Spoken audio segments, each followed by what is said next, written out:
Hello everyone! Kamusta? For today's video is samahan niyo ako na maglakad-lakad kasi nga kabuwanan na natin guys. So I'm currently 38 weeks pregnant and then ayan, isa sa mga exercise is walking para yun nga bumaba si baby and then help na din para sa ating AC labor, God willing. So, and then after that, tinry ko din itong mag-akyat panaog dito sa maliit na hagdan dito. And sideways, tinatawag itong curb walking. Isa din daw to sa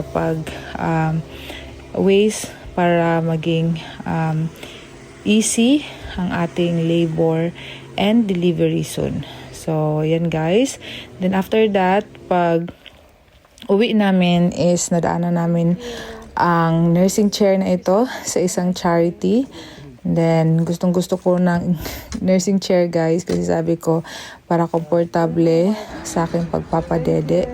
And ang mahal niya sa Amazon, nasa 119 plus, 106 plus. Then ito is nakasale na siya from 89 na bili na lang namin siya ng 55 pounds. So, ayan, hinila na lang siya ni Daddy galing sa store papunta sa bahay. And then after that guys is sobrang kulit lang kasi sumakay ako at tinulak ako ni Daddy. Ayan, kinaya naman guys kahit 86 kilos na tayo. And ayan, may mga tao din pala na nanonood sa amin. So ayan, dito na tayo sa bahay. And then after that, ang struggle is paano ito ipasok kasi medyo mas malaki siya kaysa entrance ng bahay.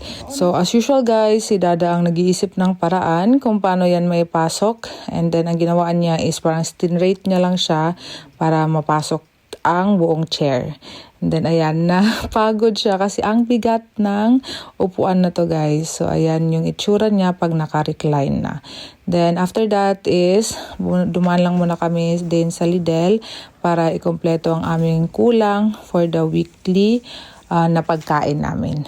So, aside sa walking guys, is isa rin to sa ginagawa ko nung nag 38 weeks na ako, is ang mag-stretching or yoga. So, ayan, ginagawa ko siya once a day or twice a day. Kung hindi ako nag-walking sa umaga, so twice a day akong nag-exercise. Pero kung nag-walking ako sa umaga, is once a day lang ako nagsi-stretching.